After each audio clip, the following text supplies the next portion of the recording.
Hello students, this is PK sir, your chemistry sir, welcoming you to the next chapter of class 9th NCERT Science। और ये है chapter number 4। Chapter का नाम structure of atom. Structure of atom. इस chapter में देखिए, पहली बात ये है कि इससे पहले हमने क्या क्या लर्न कर लिया है, whatever we have learned so far. ठीक है, एटम के बारे में हम अब तक क्या जानते हैं। सबसे पहली बात, हम एटम की डेफिनेशन जानते हैं। यस, एटम क्या होता है, एटम क्या होता है। एटम को हम क्या बोल सकते हैं, smallest particle. Smallest particle, that is the important one. ठीक है, स्मॉलेस्ट पार्टिकल हम एटम को बोल सकते हैं, बोलते भी हैं। और क्या होता है, क्या इसका इम्पोर्टेंट जो है, इसका इंडिपेंडेंट एग्जिस्टेंस होता है? No independent existence generally, no independent existence. ठीक है, यानी इसका कोई इंडिपेंडेंट एग्जिस्टेंस नहीं होता है जनरली। कुछ एग्जांपल्स एक्सेप्शन वाले हैं, वो आप लोग पहले से जानते हैं। ठीक है, और इसके बारे में, एटम के बारे में आप क्या जानते हैं कि एटम जो होता है वो केमिकल रिएक्शंस में पार्टिसिपेट करता है। तो यहाँ पर आप लिख सकते हैं पार्टिसिपेट्स इन केमिकल रिएक्शंस। ठीक है, और देखिए, और क्या जानते हैं, क्या हम एटम को अपनी नेकेड आई से देख सकते हैं? नहीं, बिल्कुल भी नहीं। कैनॉट बी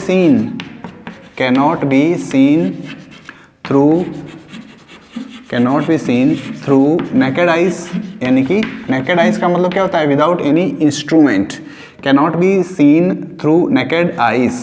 नेकेड आइज की हेल्प से हम इसको नहीं देख सकते हैं। ये बातें हम एटम के बारे में पहले से जानते हैं, इनके बारे में हमने पहले से डिस्कस किया है, सबको पता होगा इस बारे में। ठीक है, चलिए, एटम के साथ साथ में हमने मॉलिक्यूल्स के बारे में भी बात की है। एटम के साथ साथ में हमने मॉलिक्यूल्स की भी बात की है। ठीक है, मॉलिक्यूल क्या होगा? एटम्स, बहुत सारे एटम्स सिमिलर टाइप के भी हो सकते हैं, डिफरेंट टाइप के भी हो सकते हैं।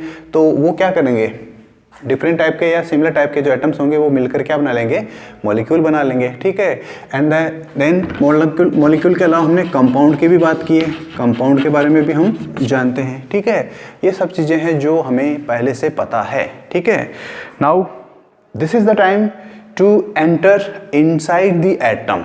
अभी तक हम एटम के बाहर घूम रहे थे, अब वो टाइम आ गया है जब हमें एटम के अंदर चलना है। So right now let's start the journey.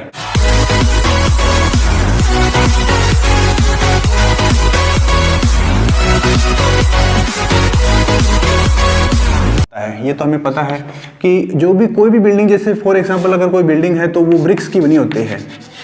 कोई भी बिल्डिंग होती है वो क्या होती है, बिल्डिंग जो है वो किसकी बनी होती है, ब्रिक्स की। ब्रिक्स मतलब ईंटें जो भी बोलते हैं आप लोग। इन द सेम वे कोई भी मैटर होगा, उस मैटर का जो फंडामेंटल पार्ट होगा उसको हम बोलेंगे atom, that is called atom.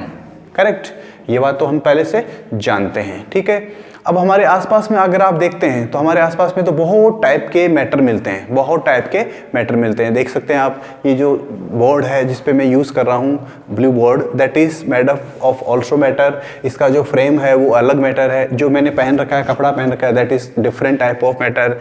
Glass जो मैंने यूज़ किया है, दैट इज़ डिफरेंट टाइप। मेरा ग्लास, मेरा वॉच, ऑल द थिंग्स आप अपने चारों तरफ भी देख सकते हैं कि बहुत सारी ऐसी चीज़ें हैं जो अलग अलग है, मैटर है वो, और डिफरेंट टाइप का मैटर है। ठीक है, एक क्वेश्चन है कि ये जो मैटर है वो किससे मिलकर बना होता है। ऑफ कोर्स ये जो मैटर है वो किससे मिलकर बना होता है, ए से made up of element. Matter जो है वो किससे मिलकर बना होता है, एलिमेंट से। और एलिमेंट की बात भी हम लोग कर चुके हैं, एलिमेंट के बारे में भी हम लोग जानते हैं। सबको पता है कि एलिमेंट जो है वो क्या होता है, और हमारे पास एट परसेंट कितना एलिमेंट्स प्रेजेंट है। सो फार हमारे पास 118 एलिमेंट्स अवेलेबल है। ठीक है, चलिए, ये बात भी सही है। अब देखिए, क्या ये जो 100 एलिमेंट्स जो हैं उनके जो एटम हैं वो सभी एक जैसे होते हैं या उनमें कोई डिफरेंस होता है? 118 एलिमेंट्स के जो एटम्स होते हैं क्या वो सभी सेम होते हैं, एक जैसे होते हैं, या उनमें कोई डिफरेंस होता है? तो आंसर है कि ज़रूर उनमें कोई ना कोई डिफरेंस होता होगा, तभी तो सारे एलिमेंट्स से डिफरेंट होते हैं। ठीक है, क्या डिफरेंस होता है उसकी बात अभी हम करेंगे। ठीक है, अब देखिए एटम के बारे में आप लोगों को याद होगा एक साइंटिस्ट डाल्टन्स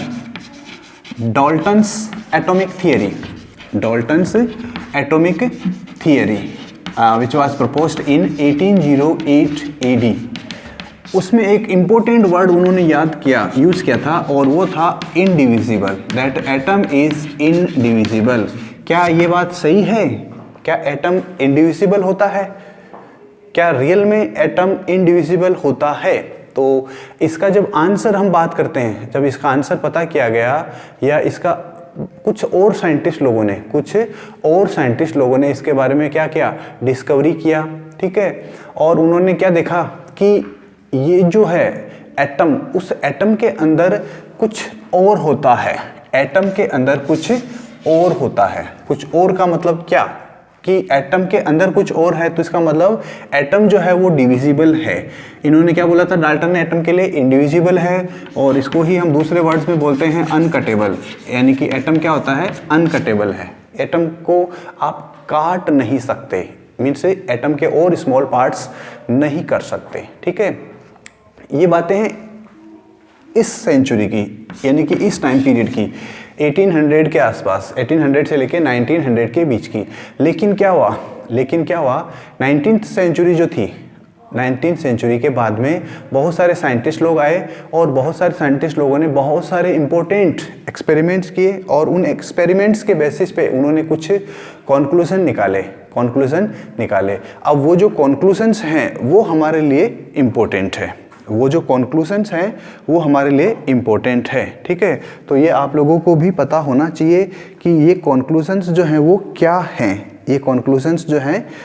क्या हैं, देखिए एक साइंटिस्ट था या आप बोल सकते हैं एक सिंपल सा एक्सपेरिमेंट जो आप लोगों ने भी शायद बचपन में किया होगा ज़रूर।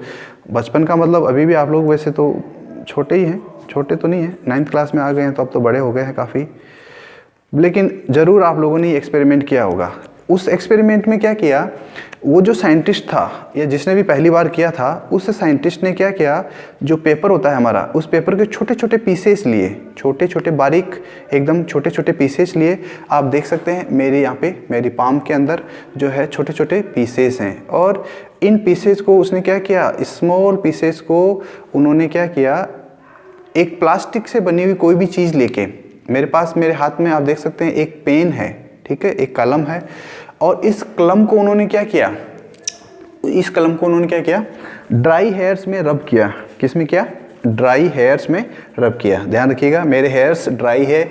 If you want to perform the same experiment, आपको भी ये ड्राई हेयर्स के साथ ही एक्सपेरिमेंट करना है, क्योंकि अगर आप गीले बालों के साथ या गीले यानी कि वेट हेयर्स के साथ या फिर ऑयली हेयर्स के साथ ऐसा करते हैं तो आपका एक्सपेरिमेंट सफल नहीं होगा। अब देखिए क्या होता है, आप देख सकते हैं यहाँ पर ये जो पेपर के जो पीसेस हैं, एक्चुअली थोड़ा सा हैवी है, लेकिन फिर भी जो पेपर के पीसेस हैवी नहीं है, वो जो है पेपर के पीसेस इजीली इसकी तरफ अट्रैक्ट हो रहे हैं, they are easily getting attracted towards this. आप देख सकते हैं यहाँ पर ऐसा क्यों हो रहा है, इसी का क्वेश्चन का आंसर जो है वो पूछा गया था किससे, डाल्टन से, कि भाई ऐसा क्यों हुआ, आप बताइए, ऐसा क्यों हुआ आप बताइए। तो डाल्टन साहब के पास इसका कोई आंसर नहीं था, Dalton could not answer of this question. ठीक है, अब सेम एक्टिविटी को आप चाहो तो बैलून के साथ में भी कर सकते हो। बैलून समझते हैं सभी लोग, गुब्बारा, उसको फुलाइए और उसको भी आप ऐसा रब करके, मीन्स अपना जो ड्राई हेयर्स है उनके पास रब करके, और ऐसे जो पेपर के स्मॉल पीसेस हैं उनको आप मूव करके देखिए, लेके आइए पेपर के पास में, तो आप देखेंगे कि small pieces of papers are attracted towards that balloon. या बैलून नहीं है, पेन भी नहीं है, तो प्लास्टिक स्केल हो सकता है आपके पास, प्लास्टिक स्केल के साथ में ये एक्सपेरिमेंट कर सकते हैं, या प्लास्टिक का बना हुआ कोई भी एक ऐसा चीज, प्लास्टिक से बना हुआ कोई भी ऐसा चीज जो क्या हो, इस एक्सपेरिमेंट या इस एक्टिविटी में आप यूज कर सकते हैं। ठीक है, को तो आपने क्या देखा। अच्छा, इसके अलावा एक और ऑप्शन है आपके पास, ग्लास रोड को अगर आप सिल्क के साथ, सिल्क रेशम, रेशम के बारे में तो सभी जानते हैं, सिल्क RE क्या बोलते हैं, रेशम को कैसे लिखते हैं आई डोंट नो, रेशम ऐसा ही कुछ लिखते हैं, सिल्क, लेकिन इंग्लिश में बोलते हैं इसको सिल्क। और इस सिल्क के बने हुए जो कपड़े होते हैं, उनके साथ में भी आप जब ग्लास की रोड को आप ऐसा एक्सपेरिमेंट करते हैं ग्लास रोड के साथ, तो ऐसा आपको ऑब्जर्व होता है। ठीक है, same thing happens with glass rod and silk cloth. ठीक है, तो इस एक्टिविटी से जो भी आपने देखा, उनका क्वेश्चन जो था, उनका आंसर जो है वो हमारे डाल्टन साहब नहीं दे सके। Dalton could not answer of this question कि जब दो चीज़ों को आपस में हमने रगड़ा, दो चीज़ें कौन सी थी, यहाँ पर हेयर और मेरे पास पेन था, तो उनको मैंने रगड़ा, तो एक दूसरे को जब इनको रब किया हमने, तो ये क्या है कि इलेक्ट्रिकली इनमें चार्ज आ गया, इलेक्ट्रिकल चार्ज आ गया। क्वेश्चन यही था कि ये चार्ज आया कहाँ से, और इस क्वेश्चन का आंसर तो तभी दिया जा सकता है जब हम ये मान लें कि एटम इज डिविजिबल। क्योंकि बिकॉज डाल्टन ने तो बोला कि एटम तो इनडिविजिबल या अनकटेबल है,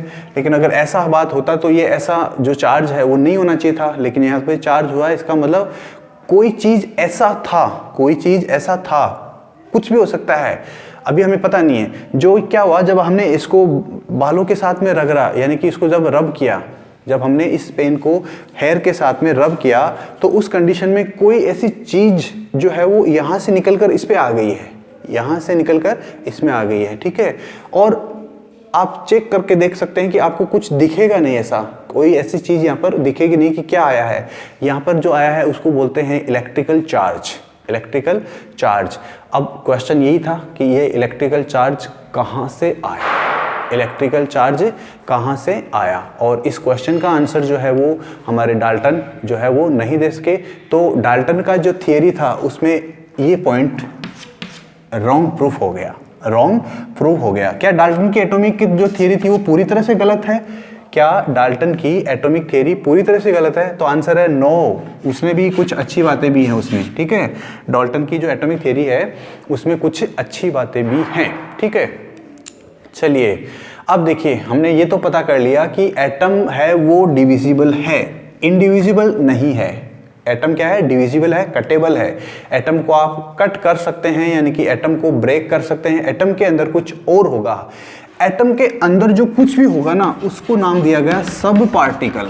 व्हाट वर द नाम? सब पार्टिकल। अब ये सब पार्टिकल वर्ड जो है वो आपको बहुत बार परेशान करेगा, तो इसलिए अच्छे से इसको लर्न कर लीजिए कि इसका मीनिंग क्या होता है। देखिए, आप लोगों ने एक नाम सुना होगा सब इंस्पेक्टर, जरूर सुना होगा सब इंस्पेक्टर।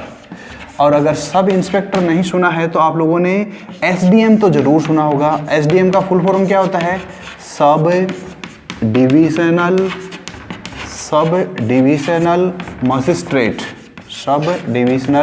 मजिस्ट्रेट, ये होता है SDM का फुल फॉर्म। यह सब जो है इसका मीनिंग क्या होता है? देखिए, इंस्पेक्टर के नीचे जो भी होता है, इंस्पेक्टर से नीची रैंक का जो ऑफिसर होता है उसको बोला जाता है सब इंस्पेक्टर। यहाँ पर ये होता है डिस्ट्रिक्ट मजिस्ट्रेट, सब डिस्ट्रिक्ट मजिस्ट्रेट। ठीक है, DM, और DM के नीचे जो होता है उसको बोला जाता है SDM, यानी कि इसके नीचे सब इंस्पेक्टर, DM के नीचे सब डिविजनल या डिस्ट्रिक्ट मजिस्ट्रेट। करेक्ट।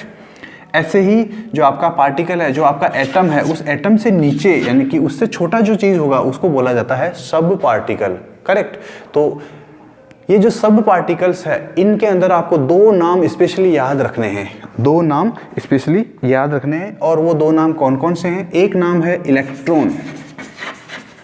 वैसे तो आप लोगों ने नाम सुन लिया होगा क्योंकि आप लोग सभी इंटेलिजेंट हैं, सभी लोग ऐसा काम जरूर कर चुके होंगे।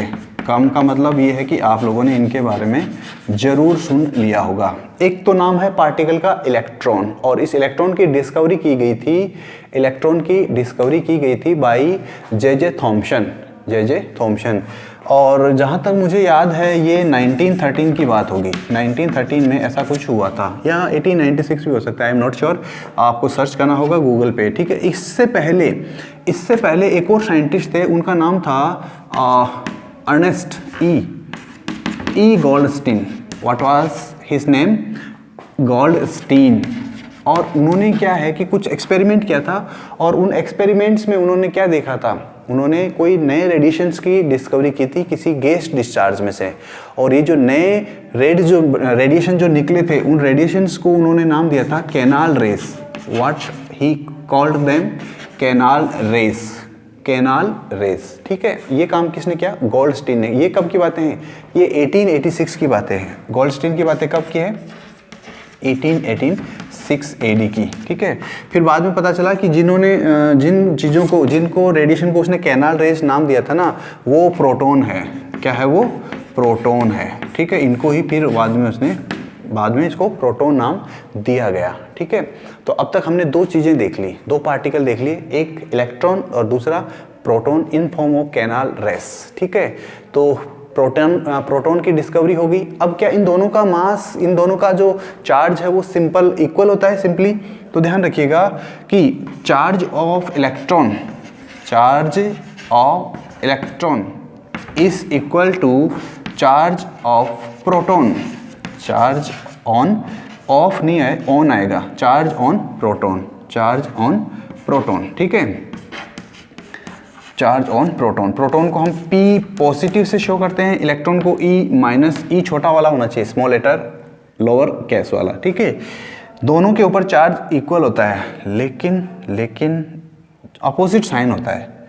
यानी कि अगर ये पॉजिटिव है तो इसको अगर आप नेगेटिव से मल्टीप्लाई कर दोगे, ठीक है, इसको आप नेगेटिव से मल्टीप्लाई कर दोगे तो ये इलेक्ट्रॉन का चार्ज बन जाएगा। यानी इलेक्ट्रॉन का चार्ज नेगेटिव होता है, प्रोटॉन का चार्ज पॉजिटिव होता है। ठीक है, ये आपको याद रखना है। चलिए मास की बात करें कि क्या मास ऑफ इलेक्ट्रॉन और मास ऑफ प्रोटॉन इक्वल होता है। Mass of proton PROTON, mass of proton क्या इक्वल होता है मास ऑफ इलेक्ट्रॉन के, मास ऑफ इलेक्ट्रॉन। ठीक है, तो ध्यान से देखिएगा, जब इसका कैलकुलेशन किया गया तो पता चला कि मास ऑफ प्रोटॉन जो है वो मास ऑफ इलेक्ट्रॉन का 2000 टाइम्स ज़्यादा होता है, इंटू 2000, यानी कि 2000 टाइम्स ज़्यादा होता है। किसका मास ज़्यादा होता है, प्रोटॉन का। याद रखिएगा, P फॉर प्रोटॉन का ज़्यादा होता है और इलेक्ट्रॉन का 2000 कम होता है। इसीलिए इलेक्ट्रॉन का जो मास होता है उसको नेग्लिजिबल माना जाता है।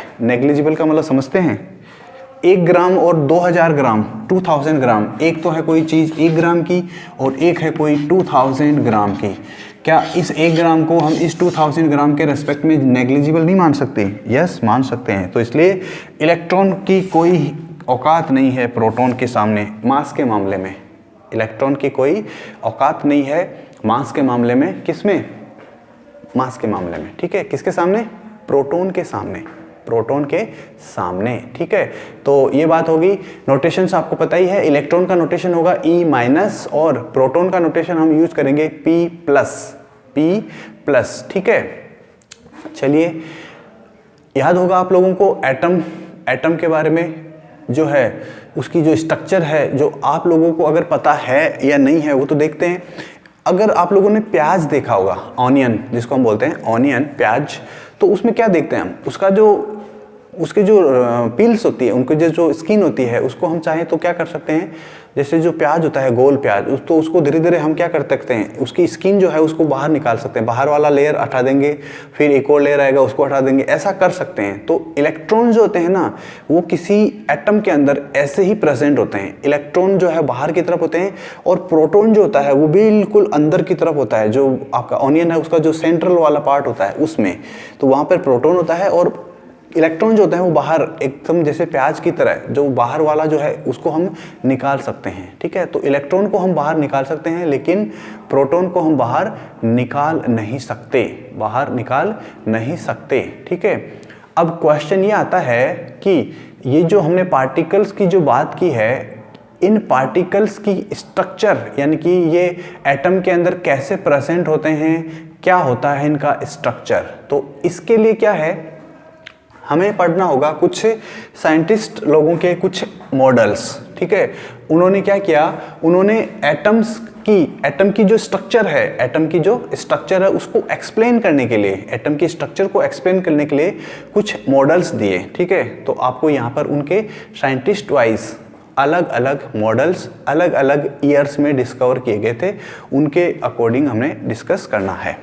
यस, एटम की स्ट्रक्चर की बात कर रहे हैं। अब हम एटम के अंदर जो दो पार्टिकल्स हमने अभी बताए थे, दो पार्टिकल कौन कौन से बताए थे, एक था प्रोटॉन और दूसरा था इलेक्ट्रॉन। हम उन दोनों की बात करेंगे अब कि भाई वो दोनों एटम के अंदर होते कहाँ हैं। ठीक है, अब आपको देखिए याद करना होगा फिर से वही बात कि हमारे डाल्टन साहब ने क्या बताया था।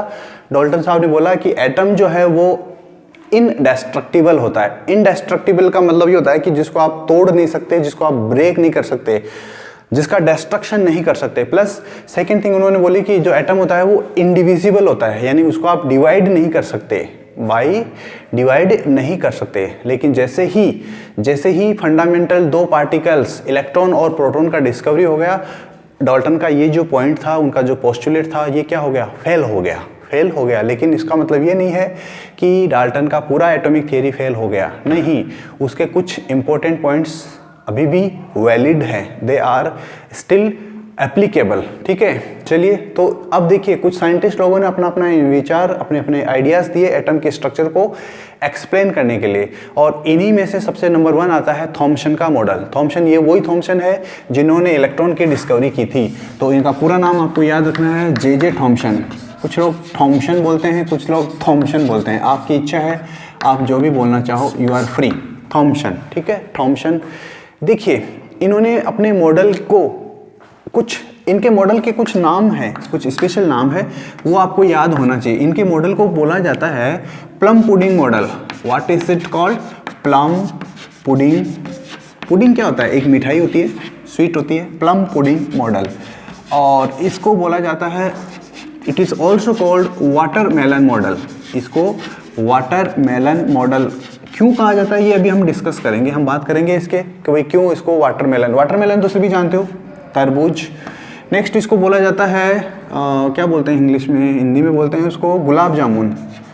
गुलाब जामुन आप लोगों ने सभी ने खाया होगा, एक स्वीट होती है गुलाब जामुन मॉडल। ठीक है, तो इसको नाम दे दिया गया गुलाब जामुन मॉडल। ये इसके एटम के नाम है, एटम के नाम, सॉरी, इसके एटॉमिक मॉडल के नाम है। ठीक है, क्या बोला इन्होंने, इन्होंने बोला कि अगर आप एटम को एक स्फीयर कंसीडर करते हैं, एटम को अगर आप एक स्फीयर कंसीडर करते हैं, क्या करते हैं, एटम को आप एक स्फीयर कंसीडर करते हैं, तो उस केस में जो है एटम, उसका जो पूरा पार्ट है, ये पूरा जो पार्ट है, इसके ऊपर पॉजिटिव चार्ज होता है। कैसा चार्ज होता है, पॉजिटिव चार्ज। ठीक है, और यहाँ पर मैं पॉजिटिव चार्ज को येलो कलर से शो कर रहा हूँ। ठीक है, ये इसका पूरा पॉजिटिव चार्ज है,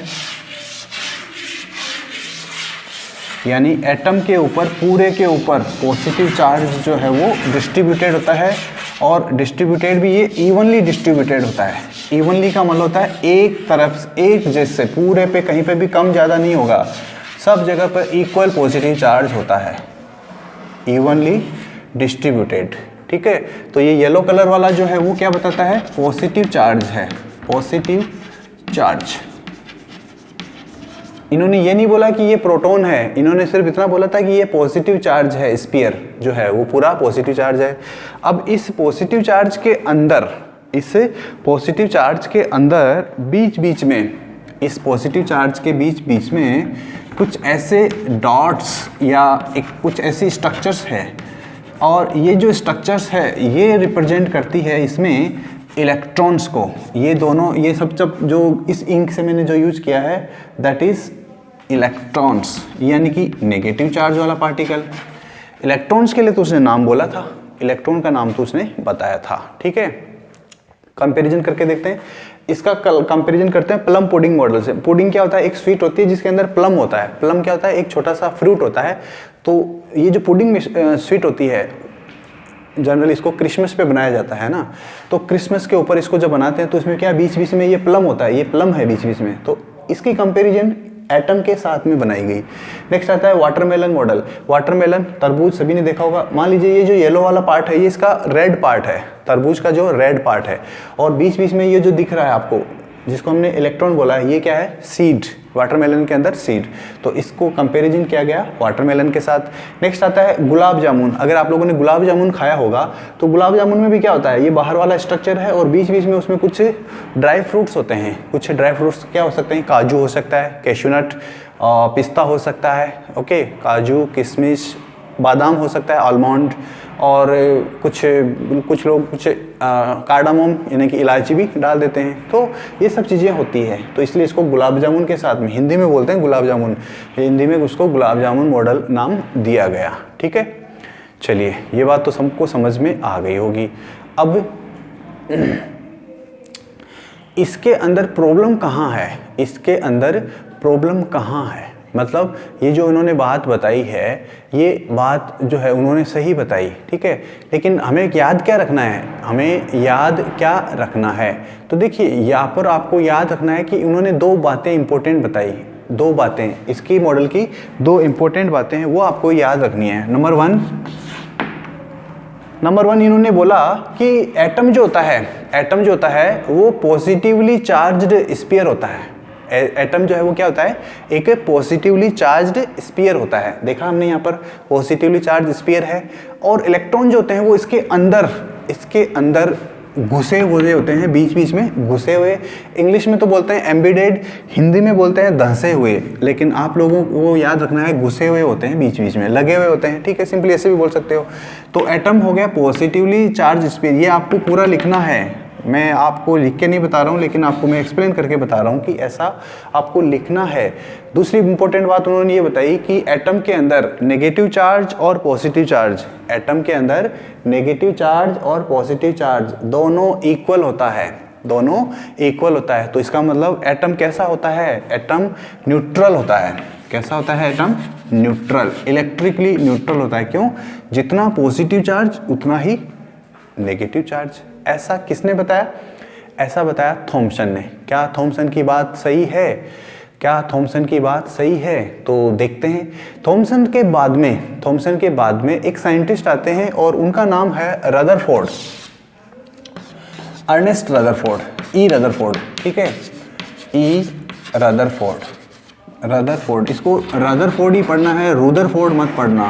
डोंट रीड इट रुदरफोर्ड, ये क्या है, रदरफोर्ड है। ठीक है, तो इसलिए इसको रदरफोर्ड ही बोलना है, ये रुदरफोर्ड नहीं है किसी भी एंगल से। करेक्ट, कुछ लोग हो सकता है कि इसको रुदरफोर्ड बोल सकते हैं, ठीक है, लेकिन ये क्या है, रदरफोर्ड ही है। ठीक है, चलिए रदरफोर्ड के बारे में क्या याद रखना है आपको। रदरफोर्ड ने एक एक्सपेरिमेंट किया था, और उनका जो एक्सपेरिमेंट है उसका नाम भी इम्पोर्टेंट है यहाँ तक कि। तो उस एक्सपेरिमेंट का जो नाम था, उस एक्सपेरिमेंट का नाम था आपका alpha particle scattering experiment, alpha particle scattering experiment. यहाँ पर ये माइनस नहीं है, ये मैंने अल्फा और पार्टिकल को कनेक्ट करने के लिए लगाया है, चाहो तो आप इसको हटा भी सकते हो। तो ये है एक्सपेरिमेंट का नाम, अल्फा पार्टिकल स्कैटरिंग एक्सपेरिमेंट। क्या किया है उन्होंने इसके लिए उन्होंने क्या किया, तो देखिए इसके लिए उन्होंने क्या किया, इसके लिए इन्होंने क्या किया, मीन्स कौन सी मेटल का यूज़ किया, आपको याद रखना है। यहाँ पर उन्होंने मेटल का यूज़ किया था, उस मेटल का नाम था गोल्ड। क्या यूज़ किया था, मेटल का नाम था गोल्ड। ठीक है, पार्टिकल का नाम क्या है, कौन से पार्टिकल का यूज़ किया उन्होंने, तो उस पार्टिकल का जो नाम है वो है आपका अल्फा पार्टिकल। पार्टिकल का नाम क्या है, अल्फा। अब आप पूछ सकते हो कि ये अल्फा क्या होता है, तो आप लोगों को याद होगा English alphabet A B C D E F G H ABCDEF होता है, सबको पता है, याद है। ऐसे ही एक ग्रीक लैंग्वेज है, और ग्रीक लैंग्वेज के अंदर जो लेटर्स होते हैं उनको बोला जाता है अल्फ़ा। पहला ही लेटर अल्फ़ा होता है, उनका लेटर फर्स्ट अल्फ़ा होता है, फिर बीटा होता है। यहाँ पर बी अलग है, बीटा अलग है, बी के नीचे पूंछ लगा हुआ है। अल्फ़ा, बीटा, गामा, डेल्टा और बहुत सारे होते हैं ऐसे। ठीक है, तो ये है हमारे इंग्लिश के अल्फ़ाबेट्स और ये है ग्रीक लैंग्वेज के लेटर्स, ठीक है। तो ये ग्रीक लैंग्वेज से यहाँ पर लिया गया है नाम अल्फ़ा पार्टिकल। अब ये होता क्या है अल्फ़ा पार्टिकल? क्या रदरफोर्ड अकेला ही था? नहीं, रदरफोर्ड के साथ उनके 2 स्टूडेंट भी थे। रदरफोर्ड के साथ में उनके 2 स्टूडेंट भी थे, और ऑल्दो अपने लिए वो 2 स्टूडेंट्स के जो नाम है वो अपने लिए इम्पोर्टेंट नहीं है। वो आप लोग जब आप हायर क्लासेस में जाएंगे, कौन सी क्लासेस में जाएंगे? हायर क्लासेस में, तो आप लोगों को वहाँ पर उनके बारे में डिटेल्स मिलेगी, ठीक है, जब आप उनके बारे में डिटेल से स्टडी करेंगे। चलिए, तो फिलहाल हमारे लिए उनके नाम इम्पोर्टेंट नहीं है, करेक्ट। चलिए नेक्स्ट है, ये अल्फ़ा पार्टिकल क्या है? अल्फ़ा पार्टिकल का मतलब ये होता है कि जो हीलियम का एटम होता है, हीलियम का जो एटम होता है, उस हीलियम के एटम में आपको पता है हीलियम का एटॉमिक नंबर होता है 2 और उसके पास उसका एटॉमिक मास होता है 4। इसका मतलब ये है कि ये है उसका Z इक्वल टू 2, और एट द सेम टाइम इसके पास इलेक्ट्रॉन कितना होता है? ये भी 2 ही होता है। इसके पास number of electron is equal to 2 electron, correct. अगर हम कैसे भी करके ये इलेक्ट्रॉन यहाँ से निकाल दें, इलेक्ट्रॉन हीलियम के एटम में से अगर इलेक्ट्रॉन निकाल दें, तो अब जो हीलियम बचेगा उस हीलियम के ऊपर 2 पॉजिटिव चार्ज आ जाएगा, हीलियम के ऊपर 2 पॉजिटिव चार्ज आ जाएगा, और इसी को अब बोला जाता है, ये बन गया आपका alpha particle. Alpha particle, alpha लिखने का तरीका थोड़ा अलग है, तो देख लीजिए इसको कैसे लिखा जाता है। अल्फ़ा को ऐसे करके लिखा जाता है, ये है अल्फ़ा, ठीक है। ये बन गया आपका अल्फ़ा पार्टिकल। क्या किया उन्होंने, एक्सपेरिमेंट कैसे किया? देखिए, सबसे पहले उन्होंने क्या किया, एक गोल्ड का फॉइल लिया। फॉइल का मतलब समझते हो? पन्नी। पन्नी क्या होती है भाई? बहुत ही बारीक मेटल का बना हुआ एक स्ट्रक्चर, एक लेयर की जैसी स्ट्रक्चर, जिसमें 1000 एटम्स का एक लेयर था, ठीक है। तो उन्होंने सबसे पहले एक गोल्ड की बनी हुई फॉइल ली। गोल्ड की बनी हुई जो फॉइल थी वो क्या है, ऐसे मान लीजिए ये गोल्ड की बनी हुई एक फॉइल है, और ऑफ कोर्स ये जो गोल्ड की बनी हुई फॉइल है तो इसके अंदर एटम भी होंगे। किसके एटम होंगे? गोल्ड के होंगे ना, गोल्ड की फॉइल है तो गोल्ड के ही एटम होंगे। और सभी एटम सेम होंगे क्या? यस, क्योंकि एक ही एलिमेंट के एटम है, एक ही एलिमेंट के एटम है, तो सभी के सभी क्या होंगे? सेम होंगे। सेम का मतलब क्या है? सेम साइज के होंगे, ठीक है, सेम साइज के होंगे। मैं थोड़ा सा जल्दी में हूँ तो इसलिए मैं जल्दी ड्रॉ कर देता हूँ, लेकिन ये ध्यान रखिएगा ये सभी सेम साइज़ के हैं, ठीक है, छोटा बड़ा कोई भी नहीं है। ये एक गोल्ड की बनी हुई फॉइल है। फॉइल का मतलब पन्नी। पन्नी बोले तो पन्ना, ठीक है, पन्नी बोले तो क्या है? ये पन्ना है, ठीक है। और किसका बना हुआ है? ये गोल्ड का, गोल्ड के एटम्स का बना हुआ है, ठीक है। चलिए अब क्या करते हैं, इसके ऊपर इन्होंने क्या किया, अल्फ़ा पार्टिकल्स का बम्बार्डिंग किया। अब ये बम्बार्डिंग क्या होता है भाई, आपको पता होना चाहिए। बम्बार्डिंग का मतलब होता है, सिंपल सा अगर आप सोचें तो बम्बार्डिंग का मतलब होता है पत्थर फेंकना, पत्थर फेंकना, ठीक है। तो इन्होंने क्या पत्थर फेंके थे? नहीं, इन्होंने पत्थर नहीं फेंके, इन्होंने फेंके थे इसके ऊपर अल्फ़ा पार्टिकल्स। अल्फ़ा पार्टिकल्स, ऐसे इसके ऊपर अल्फ़ा पार्टिकल्स का हीटिंग कराया, अल्फ़ा पार्टिकल्स का हीटिंग कराया।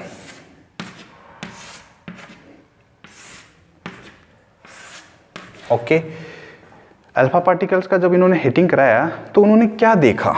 उन्होंने क्या देखा? मोस्ट ऑफ द पार्टिकल्स, ज़्यादातर जो पार्टिकल्स हैं वो सीधे निकल गए, लेकिन कुछ पार्टिकल्स जो हैं, कुछ पार्टिकल्स, ज़्यादातर पार्टिकल्स तो सीधे निकल गए, लेकिन कुछ पार्टिकल्स जो है उनका डायरेक्शन चेंज हो गया। ओके, डायरेक्शन चेंज हो गया। ये जो एटम है गोल्ड का, इसका सेंटर पार्ट भी है, इस सेंटर पार्ट को हमने एक डॉट से रिप्रेजेंट किया है, एक डॉट से रिप्रेजेंट किया है, ठीक है। और ये डॉट जो है अभी हम देखेंगे, इसका जो नाम है वो क्या दिया गया?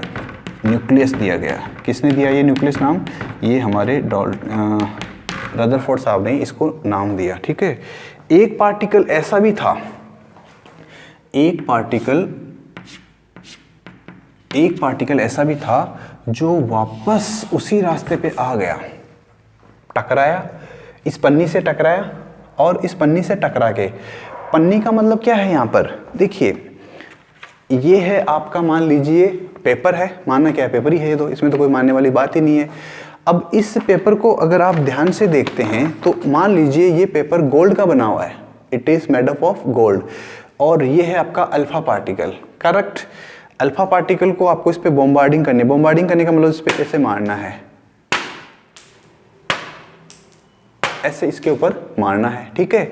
ऐसा इन्होंने एक्सपेरिमेंट में किया, ठीक है।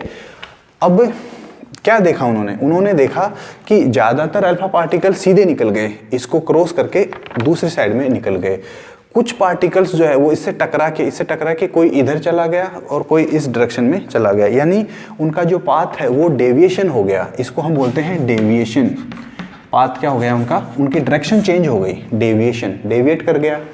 और एक पार्टिकल ऐसा भी था जो यहाँ पे इससे टकराया और टकराने के बाद वापस उसी रास्ते पे वापस आ गया। और जब ये जो एक पार्टिकल था, इसके लिए उन्होंने क्या बोला, ये जो पार्टिकल है उसके लिए बोला कि ये एक ऐसा एक्सपीरियंस था उनके लिए, किसके लिए, रदरफोर्ड, उनके जो चेले यानी कि पीपल्स थे, उनके स्टूडेंट्स थे, उनके लिए कि जैसे मान लीजिए एक तोप है, तोप तो सभी लोग जानते होंगे, कैनन गोला फेंकती है जो, तो उसमें से एक गोला निकला है ना, वो गोला किसी एक टॉयलेट पेपर का जो होता है ना, टिश्यू पेपर, उसके ऊपर टकराया और उस टॉयलेट पेपर यानी कि टिश्यू पेपर से टकरा के और जिसने वो गोला फेंका था उसी पे जाके गिर गया। ऐसा इंसिडेंट्स या ऐसा उन्होंने इसके लिए एक बहुत ही अजीब सी बात बोली, ठीक है। ये था उनका एक्सपेरिमेंट। ये तो बोला जाता है अल्फा पार्टिकल स्कैटरिंग। अब ये स्कैटरिंग का मतलब क्या हो रहा है, स्कैटरिंग का मतलब होता है बिखरना। देखिए ये कोई पार्टिकल इधर चला गया, कोई पार्टिकल इधर जा रहा है, तो इसको हम बोलते हैं स्कैटरिंग, करेक्ट। अपना जो मेन जो स्ट्रेट डायरेक्शन है उसको छोड़ के किसी दूसरे एंगल पर, किसी दूसरे डायरेक्शन में चले जाना, ठीक है। क्वेश्चन ये पूछा जाता है कि पहला क्वेश्चन इसमें से ये पूछा जाएगा कि उसने गोल्ड का सिलेक्शन क्यों किया, गोल्ड ये रहा, गोल्ड का सिलेक्शन क्यों किया। दूसरा क्वेश्चन पूछा जाता है कि अल्फा पार्टिकल क्या होता है, व्हाट इज अल्फा पार्टिकल। तीसरा क्वेश्चन ये पूछा जाता है कि ये जो अल्फा पार्टिकल्स हैं उनको डिफ्लेक्ट नहीं होना चाहिए था। It was expected that alpha particles would be deflected by the subatomic particles in the gold atoms. Since the alpha particles were much heavier than the protons, he did not expect to see large deflections. ठीक है, यानी ये तो उनका word है, उनका language है, ठीक है। लेकिन सच में क्या हुआ, तो यहाँ पर देखिए उसने 3 चीज़ों के बारे में आपको याद रखना है। 3 चीज़ें कौन कौन सी याद रखनी है आपको। पहला ऑब्जर्वेशन, फर्स्ट ऑब्जर्वेशन, यानी उन्होंने क्या देखा। ऑब्जर्वेशन का मतलब होता है क्या देखा। नेक्स्ट ऑब्जर्वेशन के 3 पॉइंट है, 1 2 3।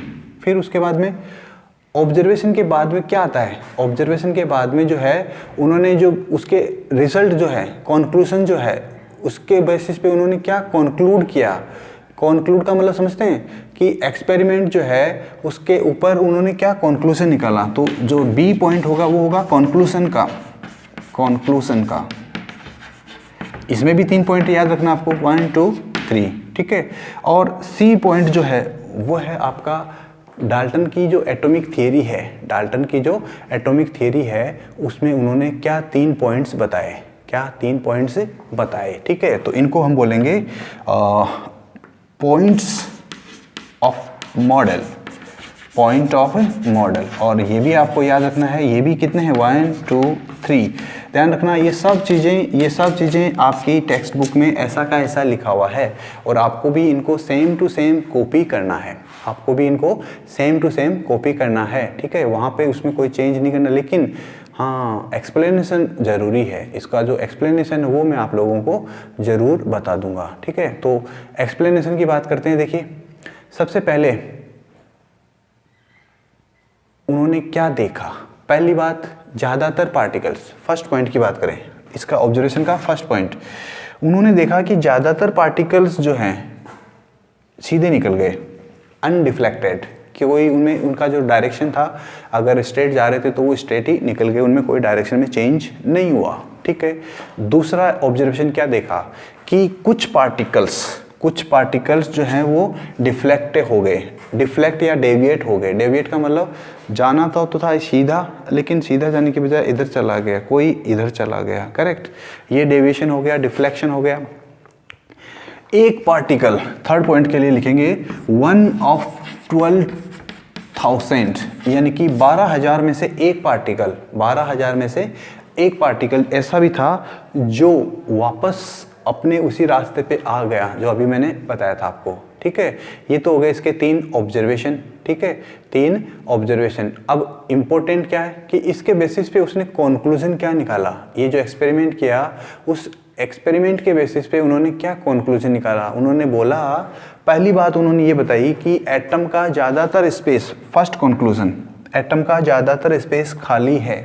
एटम का अंदर, एटम के अंदर जो है ज़्यादातर जगह वो खाली है। यानी जो ज़्यादातर पार्टिकल सीधे जा रहे थे अल्फा पार्टिकल, वो इसीलिए सीधे निकल गए क्योंकि ये खाली जगह में से निकल रहे थे, खाली जगह में से, इनको सामने कोई हिट नहीं करने वाला था, तो इसलिए ज़्यादातर अल्फा पार्टिकल्स सीधे निकल गए बिना किसी रुकावट के या बिना किसी हीटिंग के। ठीक है, बहुत ही कम पार्टिकल्स ऐसे थे, बहुत ही कम पार्टिकल्स ऐसे थे जिनका रास्ता चेंज हुआ। जैसे ये एग्जांपल देखिए, ये कौन सा पार्टिकल है, अल्फा। अल्फा पार्टिकल के ऊपर कैसा चार्ज होता है, पॉजिटिव चार्ज। अभी हमने बताया था यहाँ पर अल्फा पार्टिकल के ऊपर पॉजिटिव चार्ज होता है, पॉजिटिव चार्ज। और हमें ये भी पता है कि सेंटर पार्ट जो होता है न्यूक्लियस का, यानी कि एटम का जो सेंटर पार्ट होता है उसके ऊपर पॉजिटिव चार्ज होता है। पॉजिटिव चार्ज और पॉजिटिव चार्ज में क्या होगा, रिपल्शन होगा। रिपल्शन का मतलब उसको दूर फेंकेगा, वो दूर भेजेगा। तो यहाँ पर ऐसा ही हुआ कि जैसे ही कोई पार्टिकल, अल्फा पार्टिकल न्यूक्लियस के पास में गया तो न्यूक्लियस से वो रिपेल हो गया। रिपेल का मतलब दूर चला गया, इसी वजह से उसका क्या हो गया, रिफ्लेक्शन हो गया। यहाँ पर जैसे ये न्यूक्लियस के पास में जाने की सोच रहा था, जैसे पास में गया तो इसका रिफ्लेक्शन हो गया। ठीक है, ये हो गया रिफ्लेक्शन। और एक पार्टिकल, अगर आप टोटल 12,000 पार्टिकल्स की बात करें तो आउट ऑफ 12,000 पार्टिकल्स 1 पार्टिकल जो है वो 180 डिग्री पे वापस आ गया, 180 डिग्री पर वापस आ गया। ठीक है, तो इसके बेसिस पे उन्होंने अपना ये रदरफोर्ड का एटॉमिक मॉडल बनाया। Rutherford's model, Rutherford's atomic model. तो अब इसकी भी 3 बातें हैं और वो तीनों बातें आपको याद रखनी है, पॉइंट्स ऑफ रदरफोर्ड मॉडल। ठीक है, पहला पॉइंट उन्होंने बताया कि एटम के अंदर एक पॉजिटिवली चार्ज्ड सेंटर होता है। यानी कि एटम के अंदर ये जो बातें हैं ये तो सब खत्म हो गई है, दिस इज फेल्ड, सब गलत बताया, ये सब गलत है। इन्होंने बताया कि एटम जो है उसकी स्ट्रक्चर जो है वो कैसी होगी, मैं यहाँ बना देता हूँ। ये मान लीजिए एटम है और उसकी स्ट्रक्चर उन्होंने ऐसी बताई। एटम एक स्फीयर है, ओके, ये तो हम मानते हैं, ये तो इन्होंने भी बोला था, थॉमसन साहब ने भी बताया था। एटम एक स्फीयर है और एटम का जो सेंटर है वो पॉजिटिव होता है, यानी कि उसके अंदर पॉजिटिव चार्ज वाला एक सेंटर है, पॉजिटिव चार्ज वाला एक सेंटर है। इस सेंटर को उन्होंने क्या नाम दिया, न्यूक्लियस। याद रखिएगा, एक न्यूक्लियस केमिस्ट्री में होता है, एक न्यूक्लियस आप लोग बायो में भी पढ़ते हैं। जो सेल होती है उस सेल का जो सेंट्रल ऑर्गन होता है उसको न्यूक्लियस कहा जाता है एनिमल्स में। और अगर प्लांट का कोई सेल है तो प्लांट के सेल का जो पोजीशन, लोकेशन जो होता है वो सेंट्रल नहीं होता है, वो लैटरल या साइड में होता है। ठीक है, ये है फर्स्ट न्यूक्लियस हमारी केमिस्ट्री का। और क्या बताया, पहली बात तो ये होगी, सभी एटम जो होते हैं उनके अंदर उनका जो मास होता है वो सारा का सारा ही यहीं पर होता है। यानी कि बाकी जो जगह है ये इस न्यूक्लियस के चारों ओर बाकी जगह सब खाली है, कुछ नहीं है उसके अंदर। ठीक है, नेक्स्ट इलेक्ट्रॉन जो है वो इस न्यूक्लियस के चारों ओर सर्कुलर पाथ के अंदर मूव करते रहते हैं। इलेक्ट्रॉन जो है, जैसे मान लीजिए ये मैंने यहाँ पर एक इलेक्ट्रॉन बनाया, तो ये इलेक्ट्रॉन जो है वो इस न्यूक्लियस के चारों ओर ऐसे, दूसरा इलेक्ट्रॉन यहाँ बनाया मैंने वो भी इसके चारों ओर ऐसे, और तीसरा इलेक्ट्रॉन मैंने यहाँ बनाया वो भी इस इलेक्ट्रॉन के चारों ओर ऐसे सर्कुलर पाथ में मूव करते रहते हैं। ये किसने बताया, ध्यान रखिएगा, ये मैं नहीं बता रहा हूँ, ये बता रहे हैं रदरफोर्ड साहब, इन्होंने ऐसा बताया है। तीसरी बात क्या बताई इन्होंने कि एटम का साइज और न्यूक्लियस का साइज जो होता है उसमें बहुत डिफरेंस होता है। यानी कि एटम का साइज जो है, साइज ऑफ एटम जो है वो न्यूक्लियस के साइज से, किसके साइज से, न्यूक्लियस के साइज से 10⁵ टाइम्स ज़्यादा बड़ा होता है। इसका मीनिंग ये क्या है, 10⁵ टाइम्स ज़्यादा बड़ा होता है। इसका क्या मीनिंग होता है, इसका मीनिंग ये होता है कि आप सपोज कीजिए एक ऐसा ग्राउंड सपोज कीजिए जो सर्कुलर हो। सर्कुलर का मतलब एक ऐसा गोल ग्राउंड है ना, जिसकी एक रेडियस होगी कन्फर्म है और उसका एक सेंटर भी होगा। उस सेंटर के ऊपर आपको रखना है एक क्रिकेट बॉल, ओके। और उस सेंटर से आप 10 किलोमीटर्स आप सभी डायरेक्शंस में जाइए। बॉल के चारों ओर क्या बना देंगे, एक सरकमफ्रेंस बना देंगे, एक ऐसा ग्राउंड, क्रिकेट में तो ग्राउंड कैसा होता है, हाँ क्रिकेट का ग्राउंड भी तो ऐसा ही होता है ना, गोल। चलिए, तो उसके अंदर सेंटर में बॉल रखा हुआ है और उसका जो बोलते हैं जिसको सरकमफ्रेंस, वो कितना है, 10 किलोमीटर। तो आप सोच सकते हैं कि 10 किलोमीटर का जो ये पूरा सर्किल बनेगा, ये तो है एटम, और उसके अंदर रखी हुई जो बॉल है क्या आपको दिखेगी? आप यहाँ पे मान लीजिए ये बॉल रखा हुआ है फॉर एग्जांपल मेरे हाथ में, और यहाँ से 10 किलोमीटर दूर जाके अगर आप इस बॉल को देखेंगे तो क्या ये दिखेगा? Of course no. तो आप समझ सकते हैं एटम का साइज कितना बड़ा होता है, बड़ा होता है, और उसका जो न्यूक्लियस होता है उसका साइज कितना छोटा होता है। ठीक है, so this is the important observation, important conclusion of this atomic model. क्या ये एटॉमिक मॉडल 100% सही है? क्या ये एटॉमिक मॉडल 100% सही है? जैसे हमने यहाँ पर बात की थी थॉमसन के मॉडल में, थॉमसन के मॉडल को हमने गलत प्रूव कर दिया था। किसकी हेल्प से? हमने नहीं, मतलब रदरफोर्ड ने गलत प्रूव किया था with the help of this experiment, alpha particle scattering experiment. तो क्या रदरफोर्ड ने जो बातें बताई है वो सब सही है? तो इन्हीं बातों के बारे में हम डिस्कस करेंगे नेक्स्ट क्लास में। ठीक है, so right now this is the end of the class for today. Meeting you in the next class. Till then take care, keep yourself safe and bye bye.